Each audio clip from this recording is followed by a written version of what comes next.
It's the Michael Patrick Leahy Show, broadcasting live from downtown Nashville. And now, here's Michael Patrick Leahy. And good morning to the John Fredericks Radio Network all across the United States of America. I'm Michael Patrick Leahy. Indeed, I am broadcasting live from our studios in downtown Nashville today. Well, ladies and gentlemen, we have 14 days until the election. It's time now for the Morning Rundown, which is brought to you every day at this time by the Gluck Store, which is located just a few miles from the airport here in Nashville, Tennessee. Here we go. Here is the Morning Rundown for Tuesday, October 22nd, 2024. All right, here we go. Number one, 14 days until the election, 7 days until Stephen K. Bannon is released from prison on trumped-up contempt of Congress charges. Number two, we've got the goods on this. We've got a story, and we're going to be talking with our lead reporter, Tom Pappert, about this story. Stephen K. Bannon, as we speak today, is being illegally held in a federal prison in Danbury, Connecticut, by the Biden-Harris administration. That's their Department of Justice. We have the letter from the warden, the acting warden of the Danbury Federal Correction Institute, which states, yes, Stephen K. Bannon was eligible and is eligible for a 10-day early home release. That is, you go to home custody, and should have been there October 19th. But they're not doing it. Why? Too much paperwork. Oh, really? And we've got that story. Also, we've got the story about how CNN had that information and framed it dishonestly. I know that will shock you. So that will be our very good friend, Tom Pappert, right after this opening segment. Number three, we have evidence of CBS bias. We'll play that a little bit here. And I got a very bad joke, but it's funny, that I'll tell later this section about the three ladies, Maria Shriver, Kamala Harris, and Liz Cheney. And it's not that they walked into a bar, but it's a funny joke. You'll hear that just briefly. Number four, Tim Walz, whining. Tampon Tim, Tiananmen Tim, whining, and we've got all the evidence. E.J. Host, the refugee from Minnesota, Stan, will be here with us in studio, and she will be here with us in the second hour. Number five, we have the voter guide for voters, early voting all around the country. Craig Huey will be here later in this hour to talk about that. And then finally, here's a kind of a breaking story that is fascinating. A couple of former executives at Amber and Fitch have been arrested for, wait for it, sex trafficking. I know that's shocking to you. So there you go. That is the morning rundown for Tuesday, October 22nd, 2024. It's brought to you by our very good friends at the Gluck Store. Now, the Gluck Store is located right here in Nashville, but here's the key point about this. Just because they have a retail showroom here in Nashville, just because they have Shoot 270 ranges here in Nashville, doesn't mean that you can't take advantage of their products anywhere in the United States, because they have a website called the Gluck Store, gluckstore.com. I was recently with my good friend and longtime sponsor, Lenny McGill, who's the founder and CEO of Gluck Store. We need to get Lenny in. He is so fun. And he's got a terrific radio voice, as you can tell from his advertising. And he got his start when he was a kid as a singing waiter, in San Diego. Singing waiter, parlayed that into a job selling radio airtime, parlayed that into a job selling time for a special on guns. That was, I think, on ESPN, or some cable network. I think that's what it was on. And parlayed that into being the expert on how to use guns, and then parlayed that into the Gluck Store. Now, Lenny told me the most popular service they offer is the 10-day red dot optic cut. So you can mount almost any red dot optic directly to your Glock. So it's a service. 10 days because you send him your Glock, you get it back within 10 days. Now, he showed me how they did it. I was so impressed. I asked if I could offer a deal on this to my listeners all around the United States of America. He told me they don't normally do this sort of thing, and it's so popular, they've already done over, 11,000 of these slides. That's amazing. They haven't missed that 10-day window yet. But I really wanted to give this special discount to all of our listeners around the country. I said, look, he said if I wanted to, I could offer a 20% discount to all of our listeners, but only for a limited time. I told you the guy was my good friend. So, okay, to get one of the largest discounts the Glock store has ever offered on this service and may never offer again, go to glockstore.com, put the 10-day red dot optic cut only service into your cart, and use the promo code MPL, Michael Patrick Leahy, MPL20. This offer is only good until the end of the month, and again, that's 20% off the 10-day red dot optic cut only service, and only when you use the promo code MPL20. I'd like to see, now we have listeners all around the country on the app. California, we had it the other day, I was guest hosting for John. We had like 3 or 4 calls from California. So let's see all around the country where these orders come in from. All right, well, there you go. That's the morning rundown for Tuesday, October 22nd, 2024. I told you, I promised you, I'd show you more evidence of CBS bias. This is so biased. How biased is it? This is Noreen O'Donnell, right? She was one of the debate, quote, moderators on the J.D. Vance, Tim Walz debate. She and Maureen Brennan? Yeah, whatever her name was. And they were just so biased. You want to see more evidence of that bias? I will give you that evidence right now.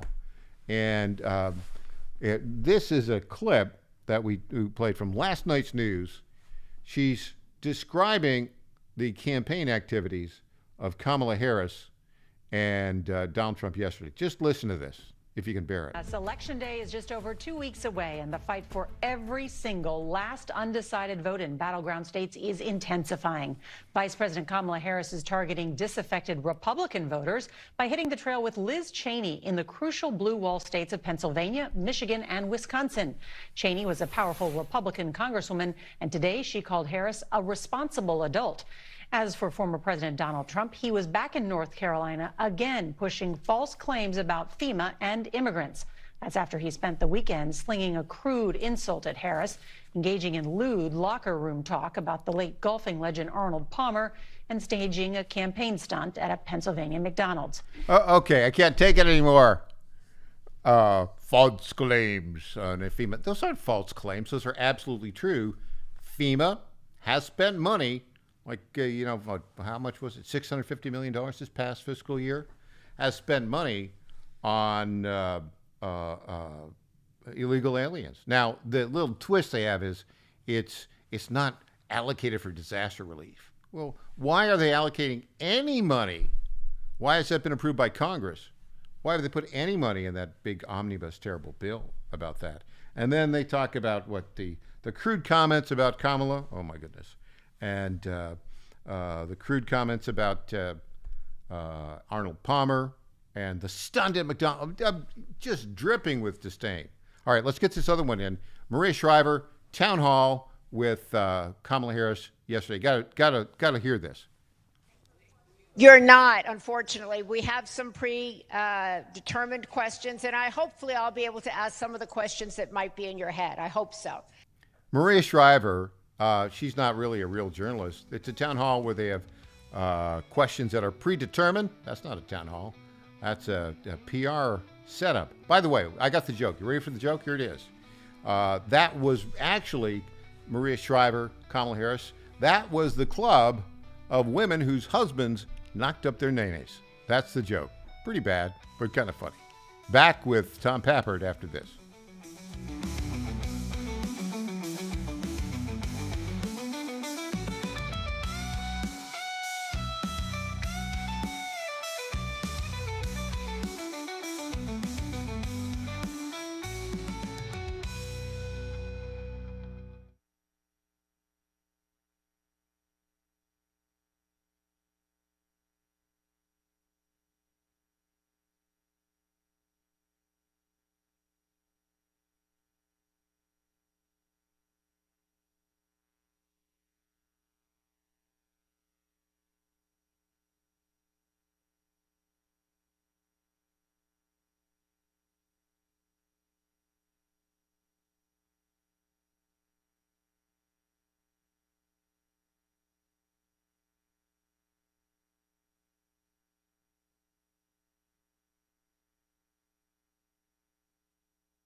Welcome back to the Michael Patrick Leahy Show.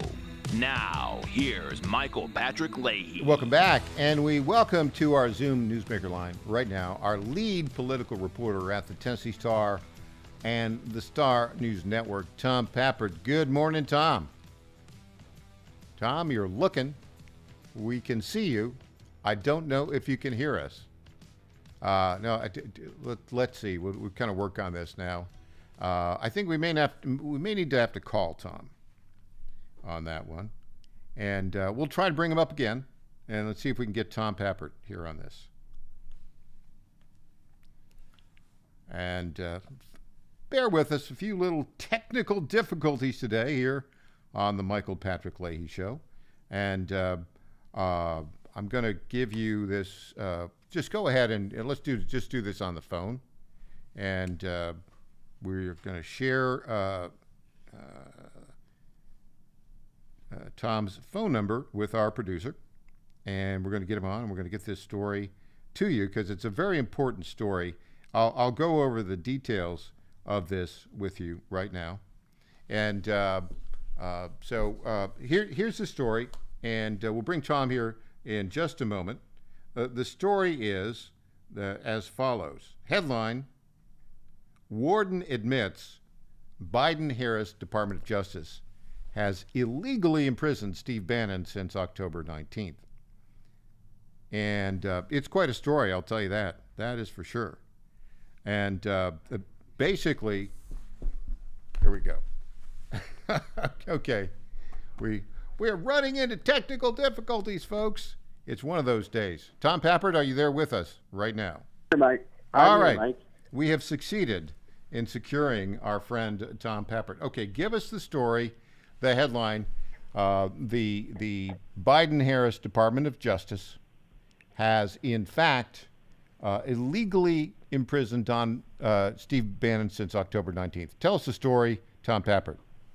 Well, of course, this all began on Friday, as far as the Tennessee Star became aware of this, when Steve Bannon issued a statement through the media saying that he was being held illegally by the Biden-Harris administration, and specifically that Kamala Harris was the queen of mass incarceration due to her failure to uphold the First Step Act. That's the landmark criminal justice reform, one of the key accomplishments of Trump's administration. Well, we learned on Monday night, through a legal filing, that the Bureau of Prisons acting warden at Danbury FCI Danbury, where Bannon is serving his time, sent Bannon's attorneys a letter just yesterday informing him that despite the fact that he is eligible for the First Step Act and has accrued 10 days of time that could be used toward an early release or a transfer to home confinement or supervised release, despite all of this, he's going to be held there because the government doesn't have enough bureaucrats to shuffle around some paperwork. Yeah, that seems odd. And now we watched Maureen Bannon the other day explaining how this all works. There is a law, the First Step Act, which has all sorts of different criteria for releasing people. Apparently, the way they've set up the rules and regulations, if your term of imprisonment is less than 6 months, now this is kind of in the weeds, you can't be, quote, early released, but you can get home release if it's under 6 months, and which is the case for Stephen Bannon. By the way, I learned something else, too. Apparently, the way they do months in prison, when you get a 4-month sentence, that's 30 days. So he was imprisoned on July the 1st. You remember he reported to prison. 30 days times 4, 120 days.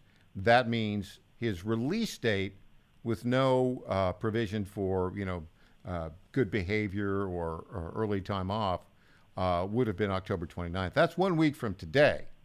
Now, we've been all over this story. One of the things that strikes me, Tom, is how intentionally uncooperative the Bureau of Prisons has been. The Bannon team, 75 days ago, sent all the information to the Bureau of Prisons explaining why Steve Bannon was eligible for the First Step program. They apparently didn't do anything about it until they looked at this letter that was sent out October 21st, Monday, yesterday, from his attorneys, and they said, well, we've waited 75 days. Now it's too late to process it.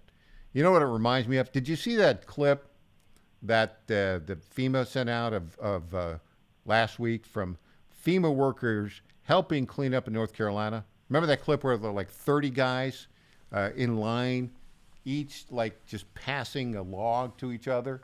It looks like that level of efficiency, right? Look, the warden, who's an acting warden, admitted, yes, he's eligible for home release, and that home release should have come 10 days early, October 19th. That's, today is the 22nd, so October 19th, that would have been, so the 21st was Monday, the 20th was Sunday. He should have been out on Saturday to home release. Well, if he's out on home release, he could be at War Room. He could be doing War Room for 10 days, but he's not doing it. And the reason he's not doing it is because the Bureau of Prisons intentionally slowed down his release documentation. Your thoughts on this, Tom Pepper? Well, I think you're right, Michael. I think that this is really the incompetence of the Biden-Harris administration that they've been attempting to hide behind this entire last 4 years, and now it's being used to persecute their political opponents. I would also wager that there is some interesting history from this acting warden, and I'm not attacking him, but I found some information this morning on a public government tracking website that indicates he most recently worked in food service in the prison system, and he's making more than $100,000 a year. The acting warden at Danbury Federal Correction Institute used to be running food service there, and now they promoted him from food service to acting warden.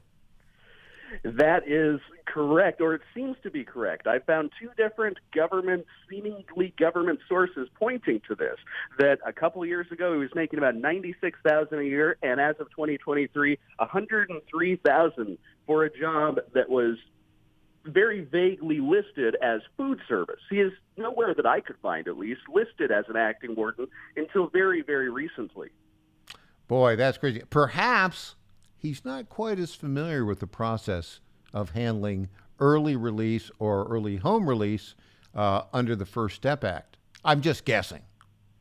That's probably a fair guess, and especially we know, as I said earlier, the incompetence of the Harris-Biden administration. This has been an ongoing issue, and just earlier this month, I believe it was October 5th, the Biden administration actually issued guidance to the First Step Act to every prison in the United States because it's being administered so poorly. So this is an ongoing concern, and maybe it has to do with the people they're putting in place, but maybe they're putting the people in place who they have intentionally. Well, Steve Bannon is not the only person that's influenced by the incompetence of the Biden-Harris administration when it comes to early release. As required by law, tomorrow Stuart Parks, a J6 prisoner who was subjected to that same kind of incompetence, will be here in studio to talk about us. But there are a lot of prisoners, white, black, Hispanic, who are currently in prison right now who should be released. My guess is whenever Steve Bannon is released, that's going to be one of his major themes when he hits the campaign trail.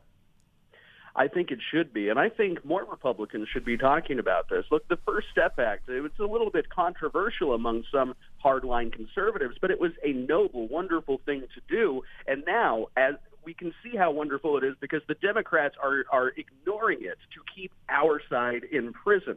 I think that this is a massive issue for Kamala Harris going into this election, where she spent the last 2 weeks desperately guilting black and Hispanic men into voting for her. She knows that she is doing poorly with this demographic. She knows that they are disproportionately represented in the federal prison system, and she knows that they're not going to vote for her on Election Day. Now, the Bureau of Prisons says he will be released after serving his full sentence on October 29th. We also know that several members of Congress today will be sending demand letters to the Bureau of Prisons saying, you're violating the law. Stephen K. Bannon is being illegally held in prison. He should be, and you admit he should be, in home release right now. We're expecting to get those letters, those stories out later today. And oh, by the way, so as soon as you've got that, Tom, you'll have that up, I'm sure. By the way, the interesting thing about what you did on this story is CNN had this story and completely, they had it first, but they didn't publish the actual letter, and they misled everybody about what was really going on. Your thoughts on CNN? It was almost perfect. Of course, the last, really since Friday, covering this story nonstop, trying to figure out what's going on. And then suddenly it seemed as though CNN had an exclusive, when really they must have just been hitting the refresh button on the legal filing page, hoping something would be there so that they could recapture the narrative from supporters of Steve Bannon. And yes, CNN claimed it was some sort of victory lap, that Steve Bannon's fruitless attempts to secure an earlier release were defeated by the wonderful Kamala Biden Department of Justice, and he will serve his entire sentence. It was really a frustrating and dumb article. It was dumb in that they missed the entire point of the legal filing, which was that the Biden-Harris administration, Kamala Harris, the mass incarceration queen, is ignoring the law, ignoring criminal justice reform. By the way, she has a record of putting thousands of black men in prison. And on that note, Tom Pappert, thanks for being all over this story. Well done. Thanks for joining us today. Thank you, Michael. Hopefully the technology works for the rest of your show. Yeah, we'll see. Up next, Craig Huey with the voter guide for November 5th. I'm Michael Patrick Leahy. Back after this.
Hey there, this is Lenny McGill, founder and CEO of The Glock Store. As a proud sponsor of this show, you may have heard Michael Patrick Leahy mention us a few times over the past 4 years. But today, it's me on the radio telling you how pleased we are to be associated with Michael Patrick Leahy and his dedication to the highest levels of professional journalism.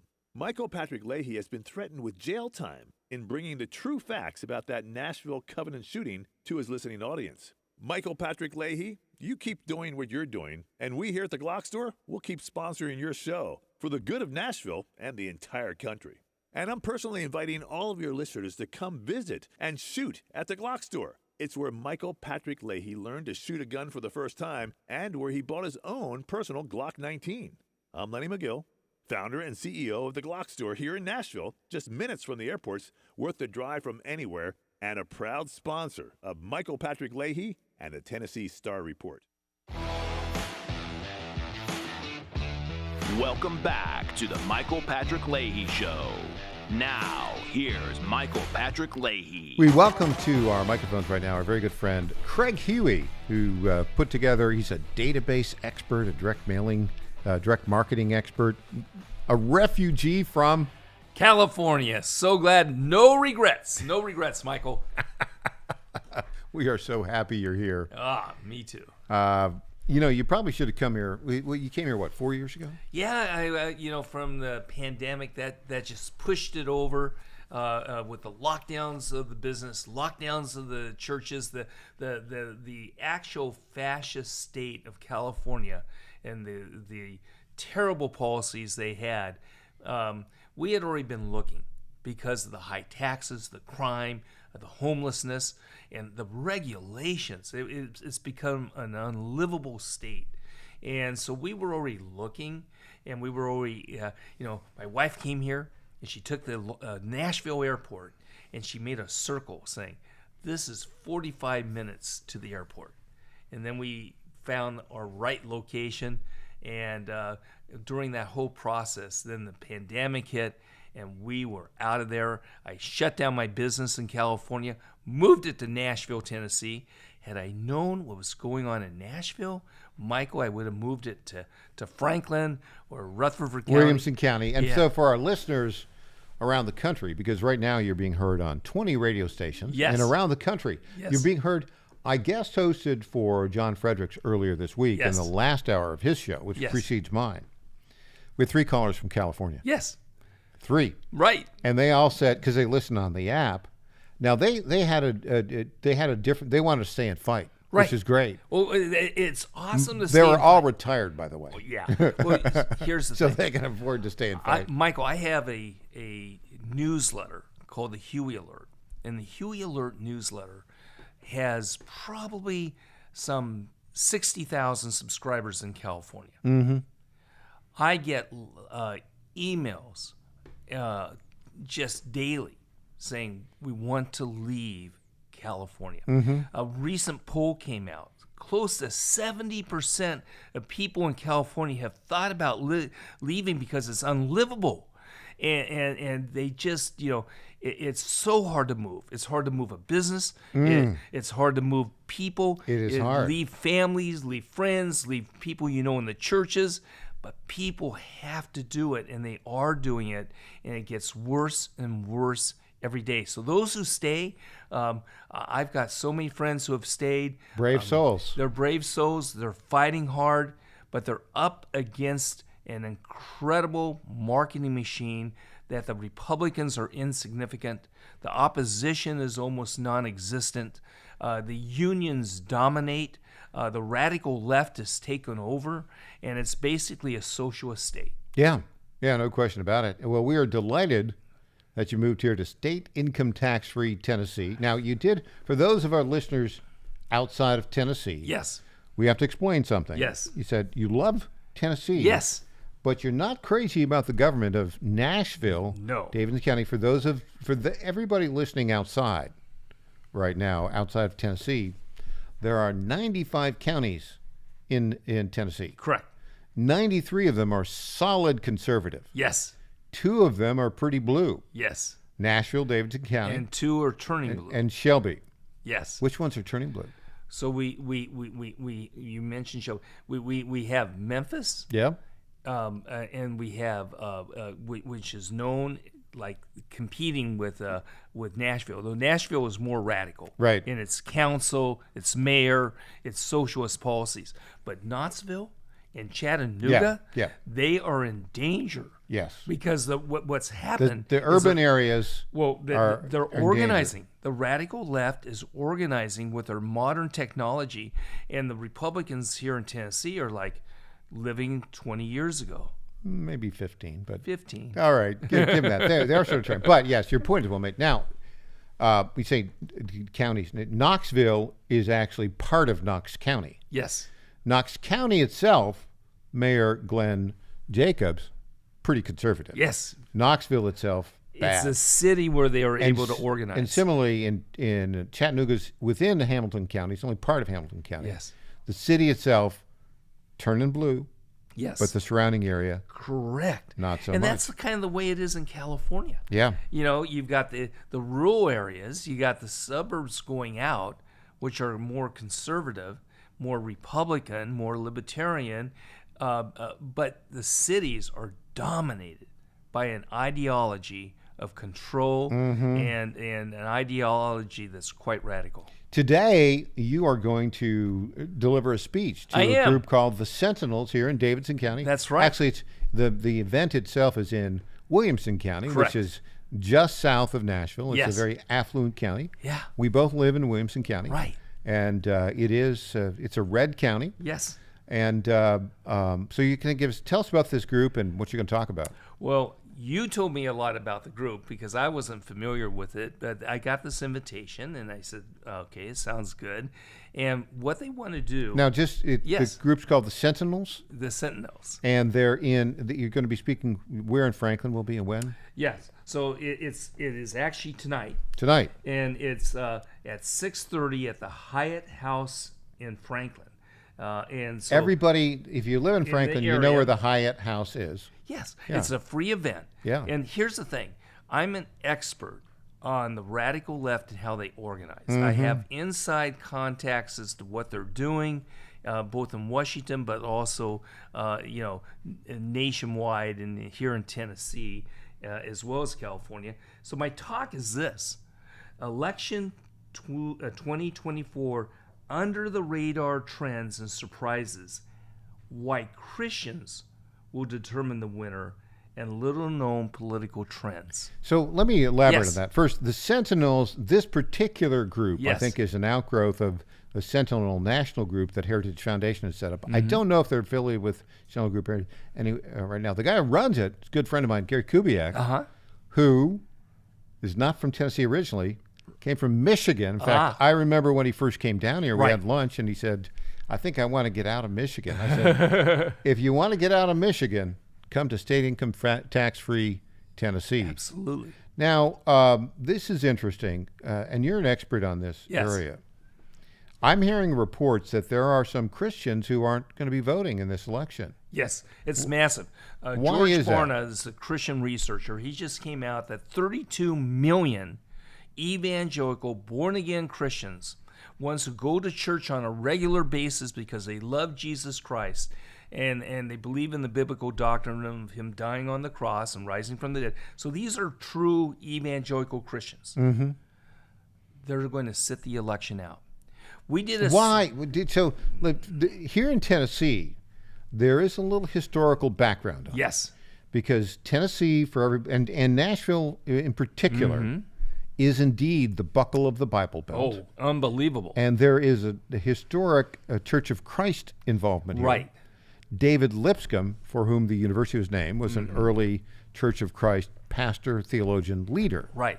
He actually, around the turn of the 19th, 20th century, was an advocate of saying Christians should not involve in politics. So wrong. So wrong. He was a great leader at the time. Yes. But that was so wrong. Yes. There is there a kind of a recurrence of that? No. Now, or has it always been the case? So here's the situation. There has been a change nationwide with the pastors. The pastors used to be the conscience of the community. The pastors would speak up against what they would see as an injustice, moral wrong. They would fight for justice. They would fight for what is right. And so you take a look at the American Revolution. It was pastors who stood up and declared that we needed to be a free nation, that we had to break away from England. And they helped their fellowship, their congregations get involved in the American Revolution. And we've seen movies where the pastor, takes off his robe and he's in a black uniform. robe regiment.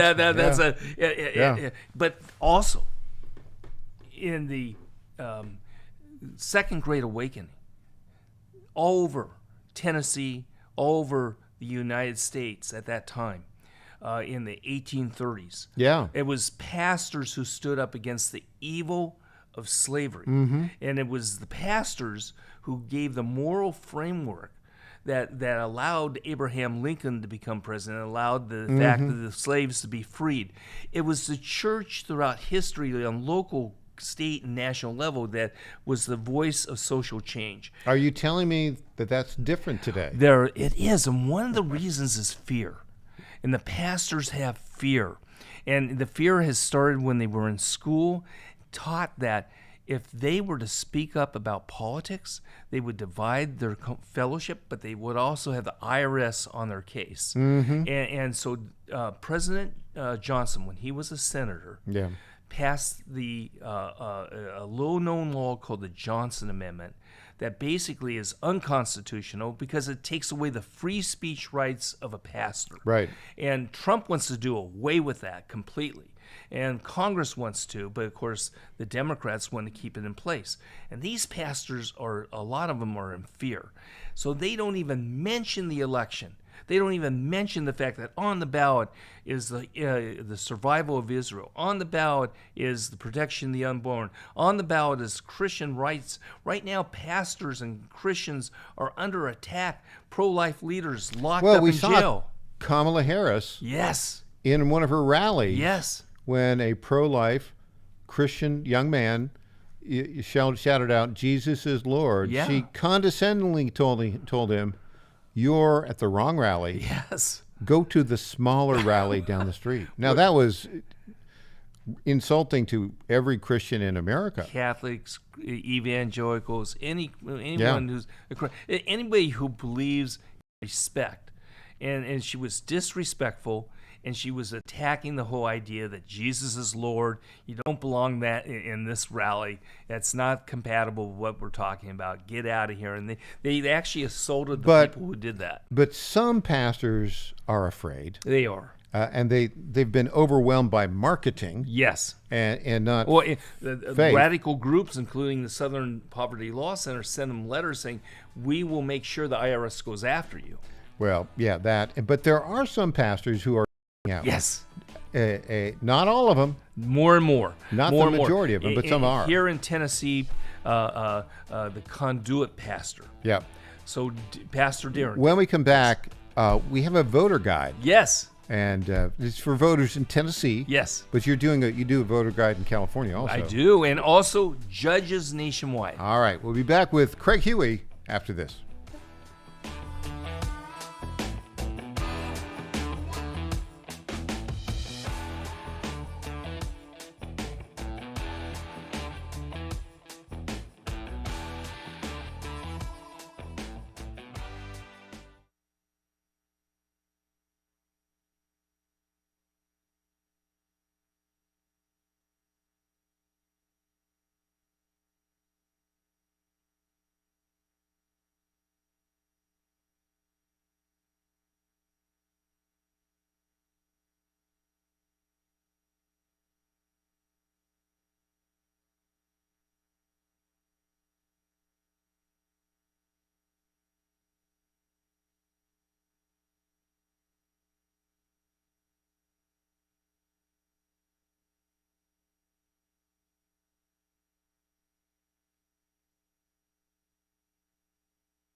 My fellow Americans, I have to tell you about my good friends at D.T. McCall & Sons. They have furniture and appliances and a lot more. They've been family-owned in Middle Tennessee for over 100 years, and they're not going to rip you off. No hidden charges, no delivery charges, no charges for all of the crazy things. These are sick people at the lumber yards. These are very sick people. They charge you for cords and hoses and haul off. They charge you for all of these things. They call them hidden charges. It's the type of surprise that you don't want to see. It's like an October surprise, but it's worse. D.T. McCall & Sons, they're not going to do that. They're great people. They're going to give you a great deal. With locations in Lebanon, Carthage, Lafayette, Cookeville, and Franklin, D.T. McCall & Sons will give you the deal of your life. Check them out today or go to dtmccalls.com. Impersonator not endorsed by Donald Trump. Welcome back to the Michael Patrick Leahy Show. Now, here's Michael Patrick Leahy. Welcome back. Craig Huey is our guest. You like that ad? I love that ad. that ad was great. Makes you smile. Makes you smile. Okay. A couple things.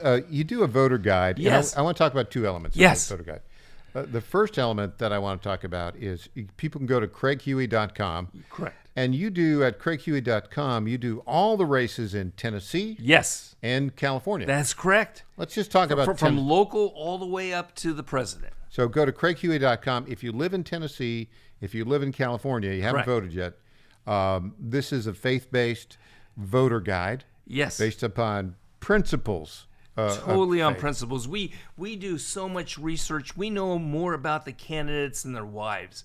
We search their social media, who endorsed them, who they've endorsed, who contributed to them, who they've contributed to. We look at their websites. We look at the public records. We look at everything. We have a whole dossier on each candidate before we actually make a rating. Mm-hmm. And we have a rating, whether it's a judge or whether it's a candidate. We have a rating of 1, meaning they're the worst of the worst, most radical you can get.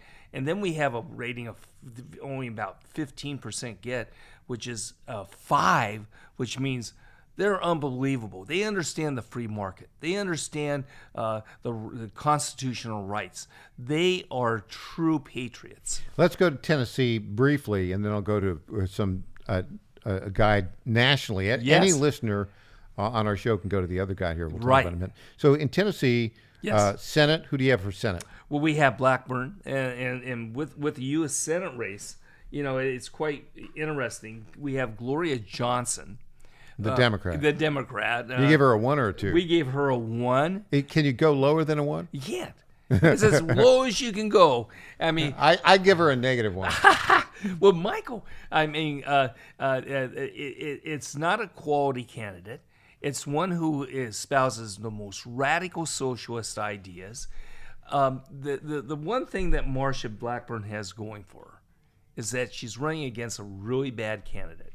And they're using old-fashioned, marketing and advertising because so much of their infrastructure in the Democratic Party in Tennessee and other red states are diverted to the swing states. Here in Tennessee, their organizers, their phone calls, their text messaging. They have a panel of people here in Tennessee who all they're doing is texting in Georgia because they're concentrating on the swing states. So Tennessee, I think, all the Republicans are going to win, basically. Yes. For the most part. Okay, let's go to, we have listeners all around the country now. Right.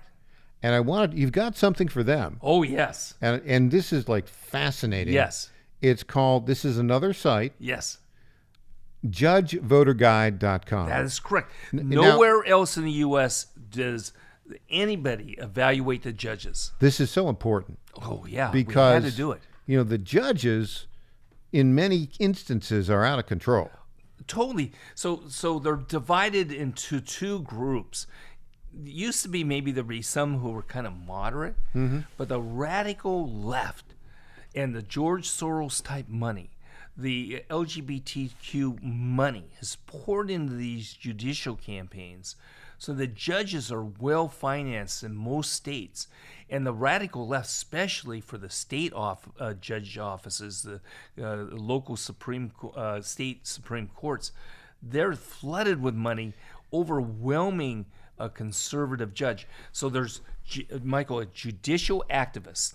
This is somebody who legislates from the bench. They base it upon their own ideology and their own feelings, versus a strict constructionist, one who interprets the Constitution, and even if they disagree with an issue, they follow the Constitution. That's what we want. So we have a 1 to 5 rating where you show who's a judicial activist, who's a strict constructionist, and almost every single state there's a judicial campaign. This is so valuable to all of our listeners, Yes. whether they're in Pennsylvania or Yes. Virginia. People like, well, I don't know about the judges. Well, here's the way to go. Yeah. The very thing, what everybody should do, write this down, judgevoterguide.com. Go there right now. Click on View Your State. Yes. When you click on View Your State, you have state recommendation to all 50 states. That's correct. So go there, and you Yes. can see who the endorsed judicial candidates are. Research. I tell you, Michael, these judges never want you to know who they are. They're on the ballot, and they're always have been the mystery candidate. Right, yeah. I don't know anything about the judge. Look, No. what you, judgevoterguide.com, view your state, Yes. and then look who Craig Huey and his team have endorsed. Yeah. It's pretty simple. Yeah, That's what they should do. We make it so simple. And here's the problem, Michael. One of the secret weapons that the radical left has done for the last 10 to 15 years, they use voter guides. And these voter guides help elect the people like the judges that nobody knows about, and usually blank. They help this on the school board, the city council, the other races, because the radical left people, they're just following the voter guide. They go straight down it, while the conservatives, Republicans, libertarians, they kind of wander into the poll and they just look for an R, and they don't know anything about the ones who don't, and they don't vote for the other offices. Craig Huey, a great leader in America, a great reporter on faith in politics. The sites are craighuey.com for Tennessee and California, judgevoterguide.com, judgevoterguide.com, and every state is listed. You can see the judges Every state. that Craig recommends, which, by the way, I recommend as well. Thank you, Michael. Craig Huey, thanks so much for joining us today. Come Thank back you. again soon, if you would, please. Absolutely. When we come back, E.J. Haast will join us for the full hour. The refugee from Minnesota Stan with a scoop on Tampon Tim Walz. Back after this.